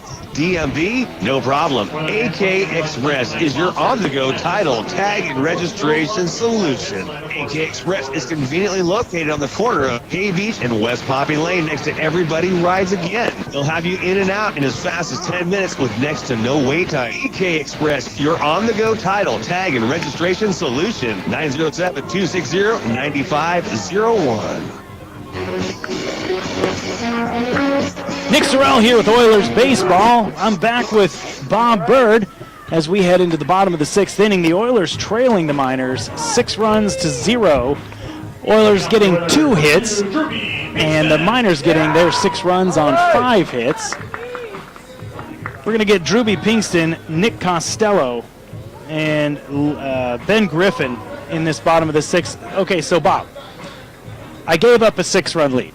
Or I gave up 6 runs, so we trail. Here's Ace Whitehead's first pitch. That's going to be in there for a called strike. I got 3 outs to try and get us back in this game. Let me see what I can do. Ace Whitehead. Even a run would be great to break a shutout. Pinkston thinks about it, but does not swing, and that'll even the count at 1. Whitehead's pitch in the dirt, off to the left side, outside, and that's going to take the count to 2-1 on Drewby Pinkston. The Miners opting to leave Ace Whitehead on the mound. Why not? He's been very efficient. Drewby Pinkston's grounder right to the second baseman, who gloves and throws over for the out. Tucker. I'm going to give Tucker credit there because he surrounded that ball. He didn't try to make a lazy sidecar backhand play. And you can do that with a 6-0 shutout, but he played it squarely. And also moved very quickly to his right. That ball not a very hard grounder, but hard enough that it could have been a little more difficult. Nick Costello, the batter, takes the ball high. I think your observation earlier about wet grass is spot on. Nick Costello has struck out swinging twice. Go ahead. Well, line drives is what you need, and that's what the Miners did in that inning. That's what they did. That's another ball to Nick Costello. That one in the dirt. So that'll be 2-0 the count. Here's a 2-0 pitch at the knees for a called strike, or 907-394-5510. Customized clothing and apparel. Here's the 2-2 pitch. Called strike on the outside. Costello not happy, looking at the plate. Well, they're close enough to call. They're close enough to protect the plate and foul them off. Could not agree with you more. That's 3 strikeouts for Nick Costello today. By the way, we are scheduled for a doubleheader tomorrow. The weather is not good, but we can give it a try.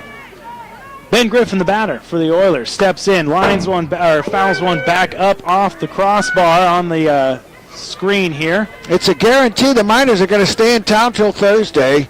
Thursday's forecast is horrible. 100% chance of 7/10 of an inch of rain. Swing and a miss for strike 2 on Ben Griffin.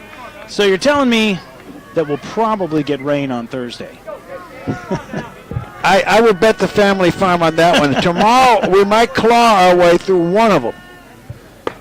0-2 but I pitch, can practically guarantee that you're going to have to cover the infield. Well, I'm no statistician, but I would say that 100% chance of rain means that we're probably going to get some. They can be wrong. Misses high, 2-2. They could just be flat out wrong. That works too. Well, weathermen don't get paid for being right, I would say most of the time. They get paid to just give us some sense of what to expect, right? Here's the 2-2 pitch popped up on the infield. Shortstop Barreras coming in.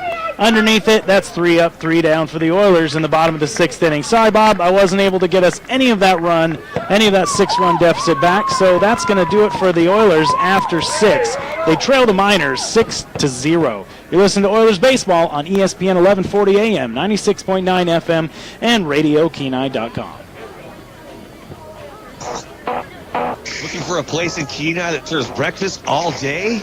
Good news. Now open in Kenai. It's the Brunch Bar where you can get breakfast served all day long. Be sure to try their mimosa slice or one of their You got your work cut out for you. I I left you 3 outs to get 6 runs. I'm going to talk about that when we come back. So we might as well entertain him with some chit-chat. Might as well. With live entertainment for your enjoyment. The Brunch Bar is located on Willow Street in Kenai and look forward to serving you. Soldotna Professional Pharmacy, located on the corner of Binkley and Marydale, offering products like cough and cold, pain relievers, and first aid products. All great items to have at home and on the go. Be sure to take advantage of Soldotna Professional Pharmacy's MedSeek program to help organize your busy schedule. They also offer convenient delivery routes available from Cooper Landing all the way to Homer. Just call Soldotna Professional Pharmacy staff to have your medication delivered to your door monthly. Soldotna Professional Pharmacy.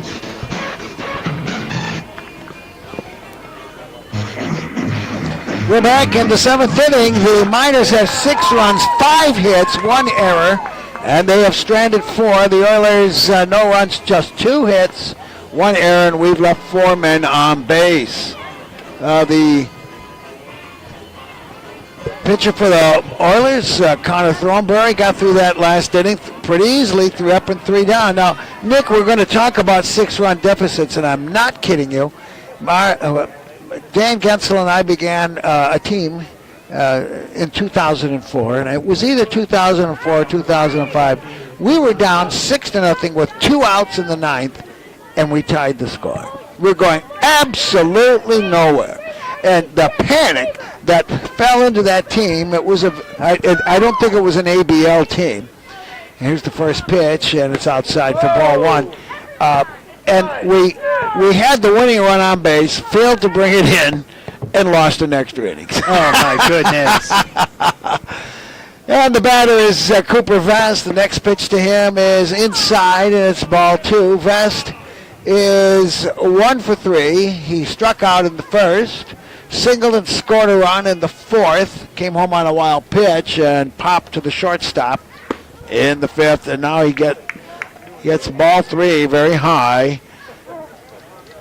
That's 3-0. Well, that's the thing about miracles is you don't always get them on the biggest stages. There's a 4-pitch walk. Connor Vest takes a hike to first. Well, it happens in every Disney movie. Okay. If only life were like a Disney movie. Well, of course, those were Disney movies until about 1965. Okay. Here's Alex Vergara, and he's the left fielder. He struck out looking, as the Oilers look really good in those first 3 innings. Excuse me. I've got to make sure it's Vergara. Yeah, that's right. He bats from the right-hand side. The next pitch, and it's low for ball 1. Vergara struck out looking, and then he singled and scored a run, and then popped out in the 5th. I was reading the wrong line for Cooper Vest, so let me correct what he did. Here's the next pitch. Swing and a miss. Vest popped to the first baseman in the first inning, singled with an RBI in the 4th, and now he's walked. So you're telling me, Bob, that Disney movies or Disney has changed their philosophy on movie making over time? You can't believe it, huh? Here's a fly ball. It's trouble to deep right center. Going back is Costello. He's got it on the run. My goodness, right in front of the warning track. Got to be 370 feet from the plate, and he hauled that baby in, and it's a long, scary out. Yeah, it'd be nice if we could haul in some of those ones that are toward the warning track earlier in the game when we were. Here's Steven Lancia. Here's the pitch, swing and a foul tip. And strike 1. Walt Disney hit the apex, the absolute apex, with Mary Poppins in 1965. Here's the stretch and the pitch. It's a kind of an interesting thing because Julie Andrews had wowed Broadway in the musical My Fair Lady, but they didn't want it for the movie. Here's the stretch and the pitch, and instead they got Audrey Hepburn to play, who could not sing. So her singing parts were dubbed. And instead, Mary Poppins took all the Oscars. Here's the ball 1, strike 2 pitch, and when Julie Andrews came up to get her Oscar, she said, "There's one person I want to thank for giving me this Oscar." And it wasn't Walt Disney. It was Jack Warner, because it was Warner who passed her up for My Fair Lady. Wow. Here's the 2-2 pitch.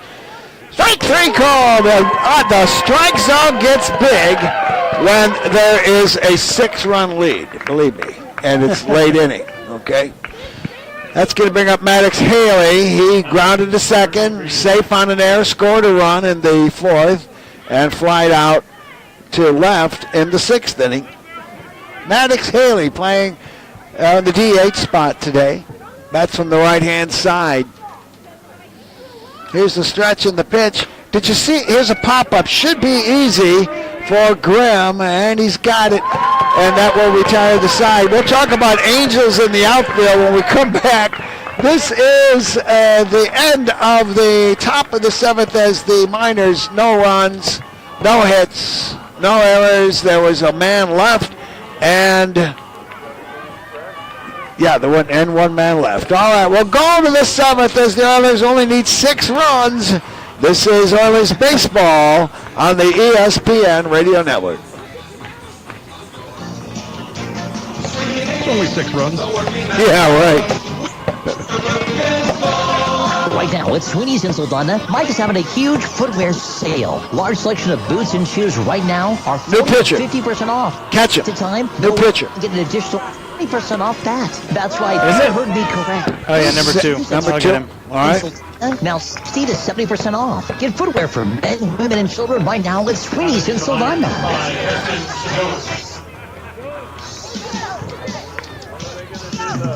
Your tractor, trailer, and equipment and service now. Best Shop, located on K Beach Road. The Best Shop is a full repair and tire center for all tractor trailers and heavy equipment. And they stock parts so they can get your job done quickly to get you back on the job. Don't miss a day of work because you weren't ready. Call the Best Shop now. I don't see a number 2 on here.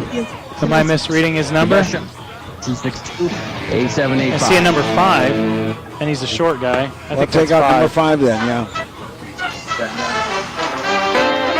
We have a new pitcher on the hill for the Miners, but the line on Ace Whitehead, he went 6 innings, gave up no runs, just 2 hits, struck out a whopping 8 batters, walked 1 and hit 1 batter. My goodness, what an outing he had, and he should be proud for what he did for his team today. Got a new pitcher on the hill. So my French linguistics might be off, so I'm going to take a stab at this one. The last name is spelled Chaudouin, and I'm going to think Chaudouin. That's what I was Very thinking. good, Preston Chaudouin. However, he might have an Anglophonic pronunciation, you know. Yeah, So, could be Chaudwin. Right, Preston Chaudouin. I like that, but he's from Herndon, Kentucky. So wherever his French ancestry comes from, we'd have to ask him. But the Oilers will bring batters 5, 6, and 7.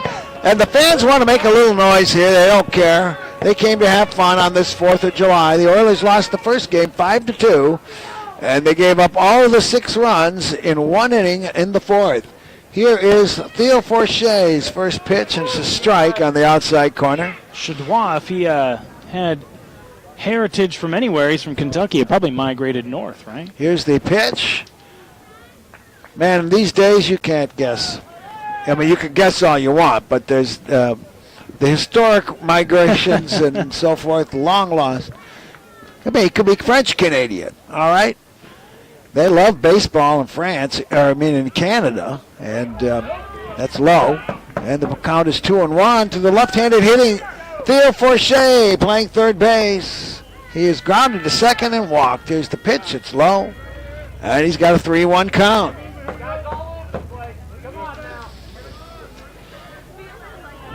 Forche playing third base. Here's the pitch. And it's a line drive into the gap in right center. And this ball will get cut off just in the nick of time. And it's a dandy throw. And so a long single by Forche gives the Oilers a chance at getting a run across here in the 7th inning.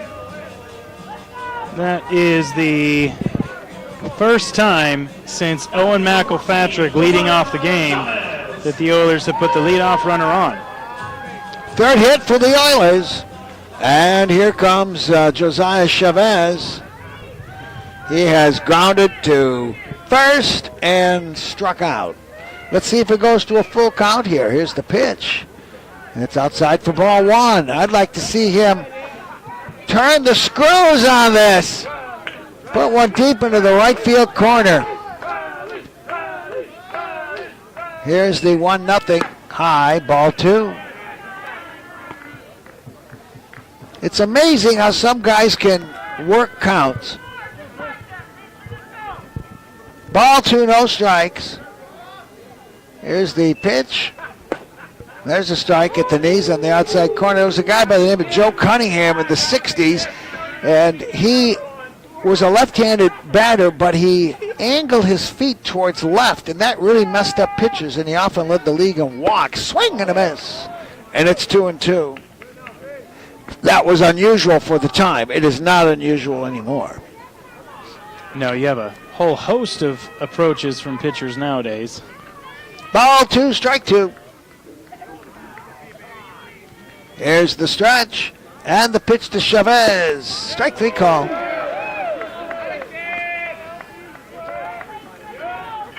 And there's one dead here in the 7th for the Oilers. Owen Helfrich coming to the plate. He's 0 for 2. Struck out looking and popped to the first baseman. Playing right field today. Helfrich bats from the right-hand side. A 1-on, 1-out here in the 7th. Oilers trailing 6-0. Here's the pitch. It's a line drive, base hit to left field. And they'll just go station to station. And the fans still want to make some noise. Why not? Okay. Runners on first and second with 1 out, and that's going to bring up William Grimm. And he had a solid single his first time up. One of now 4 Oiler hits. Yeah, way to go, Leighton. Getting a pitch to hit right there in the first pitch. Swings at it, drives it into left center. Hey, you got nothing to lose, right? 6 runs to make up, 2 outs to do it. Swing the bat, put the ball in play. Don't go down looking, that's for sure. Grimm plays first base. He bats from the left-hand side. All right, Preston Chaudon with the right-hander's pitch. It's pretty obvious strike there. Strike 1 right down the middle. Belt high, maybe a little bit above the belt. Strike 1 the count to Grimm. Here's the stretch and the pitch. Swing and a miss at high heat. And it's 0-2. On deck is Ujimori. Spun around on that swing. 2 on and 1 out here in the 7th inning for the Oilers. Looking to bust a shutout. Here's the pitch. And it's fouled, brought to you by the Walden Brothers. Go to waldenbrothers.store for customized clothing. 0-2 is the count. That foul ball dangerous. Came up and redirected off the bar on the top of the screen and right back down into the grandstands. Here's the stretch and the pitch. Look out. What are you taking a pitch like that for? He is called out, and the mystery is, why wouldn't you want to protect the plate unless you've lost track of the count? Here's Ujimori. He's 0 for 2, ground out to short, and a pop-up to the shortstop. We've seen he is capable of extra bases and putting a ball to the wall. Let's see what happens here. Righty on lefty matchup. There's 2 dead here in the 7th, and the pitch, he takes one right down Broadway, and it's strike 1. Not sure what you're waiting for. Maybe something deceptive about Chaudon's approach there. Delivery. Strike 1 the count. Here's the stretch and the pitch. High, and it's 1-1. Ball 1, strike 1. Well, the first 3 innings by Evan Langer were just terrific. Here's the 1-1 pitch. Just misses, and it's 2-1. Ball 2, strike 1. Ryson Ujimori. That's from the left-hand side. And the stretch by Chaudon. Here's the pitch. It's fouled up and over, and it's 2-2. Oilers down to their last strike. On second base is Forshea, and on first is Helfrich. They both singled.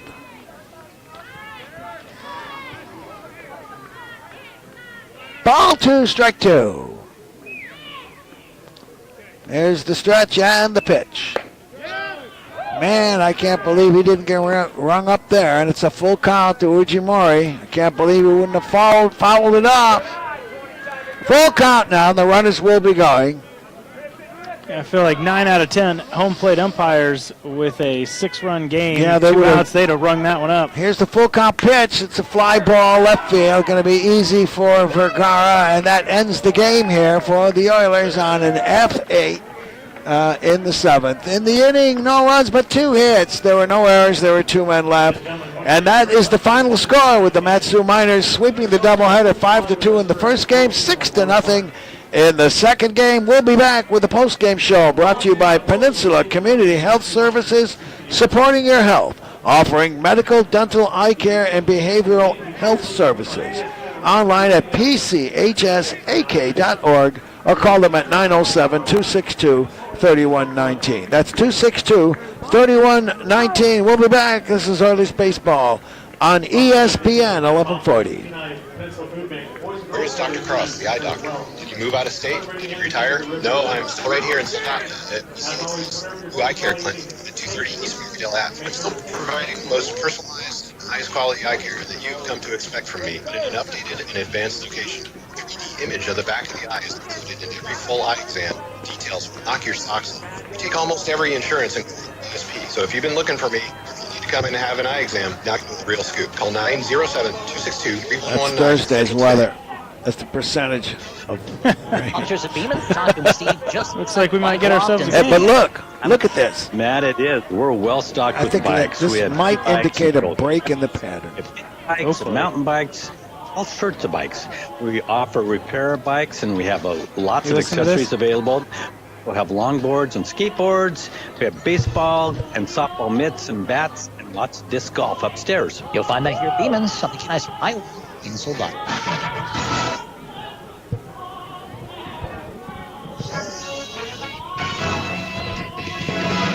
And now, it's time for the post-game show on ESPN 11 and 96.9. Brought to you by Peninsula Community Health Services and The Best Shop. For game recaps and on-field interviews, let's return to the field on ESPN. Bob Bird, Nick Costello, and Kate Smith belting out God Bless America as the Oilers have dropped this 4th of July doubleheader, 5-2 and 6-0 to the Mat-Su Miners. Let's recount the second game. For the Miners, 6 runs, 5 hits, 1 error, and they left only 5 men on base. They did it all in 1 inning, the 4th. The Oilers, no runs, 4 hits, 1 error, and they stranded 6. The winning pitcher, Ace Whitehead, he went 6 innings, gave up no runs, just 2 hits, struck out 8, walked 1, hit 1 batter. The loser was Evan Langer. He went 3 1/2 innings, gave up 4 runs, all of them earned, gave up just 2 hits, struck out 4, walked 3, and he hit a batter.